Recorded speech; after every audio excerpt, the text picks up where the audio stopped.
When alarming AI-generated pornographic images of Taylor Swift began circulating online recently, the outcry was quick, but it's far from the first time images like these have been used to target women online. So what are lawmakers planning to do about it?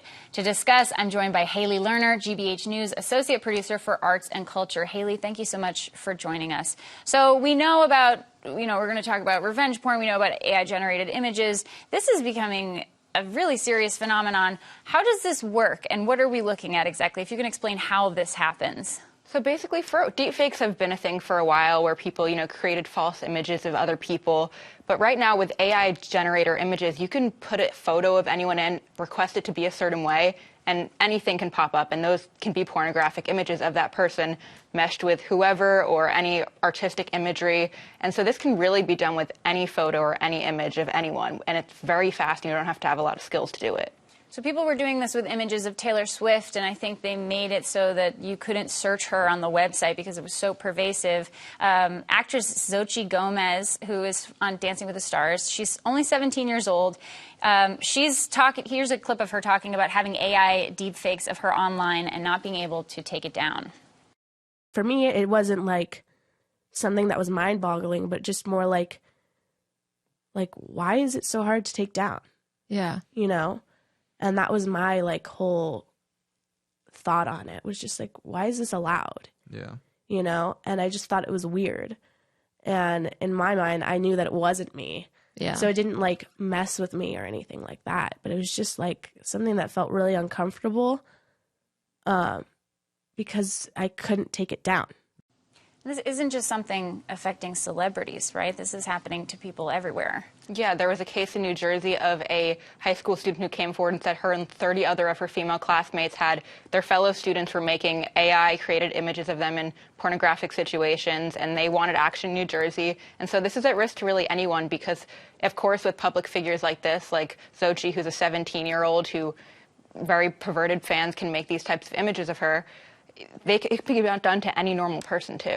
Yeah, you're talking about Francesca Mani, who's only 14 years old. Mm-hmm. And she and, you said three dozen of her, or several dozen of her classmates were subjected to this. She lives in New Jersey, where it is illegal. Revenge porn is illegal. Massachusetts and South Carolina are the only states where it is not. Can you talk about what's in process there in terms of why is that the case, first of all, and what are legislators doing about it? Yeah, so right now, revenge porn, which typically in many cases, revenge porn is when you take a sexually explicit image of someone, which could be taken consensually at the time and shared around without their consent. And so right now there is, in this Mass House, it just passed through a revenge porn bill. It's going on to the Senate, and this bill will make revenge porn illegal. And there also is a statute created by Representative Tricia Farley-Bouvier, and that statute has a line about AI-created images. So it's not just an actual image that it can be a case of revenge porn. A falsely created image can have the exact same damage as a real one. Yeah, here you spoke to Tricia Farley-Bouvier. She's a Democrat representing Pittsfield. She spoke to you about how she's looking into the law and how it impacts victims. We're considering it a very serious offense. It's really a violation of a person, to do something like that. And remembering that, even with these high-profile cases in the last few days that we've been hearing about, yes, some of the bigger companies have taken them down and stopped their spread. But once something's on the internet, it's never, ever gone. So as a part of the Preventing Deepfakes of Intimate Images Act, they added this statute that includes AI or digital images of someone. It went through the House. It's going to the Senate. And it states that any individual who's the subject of an intimate digital depiction without the consent of that individual may bring a civil action against that person in an appropriate district court of the United States. And an individual's consent to the creation of the intimate digital depiction shall not establish that the person consented to its disclosure. So what would this, obviously that's the legal language, but what would this legislation do? It makes it illegal because right now it's not illegal. The only kind of legal source that you can kind of go through right now is potentially harassment. But as it was explained to me by some legislators, harassment only qualifies if it's repeated multiple offenses. So a single instance of this wouldn't qualify, meaning a lot of cases of revenge porn would never have any repercussions for.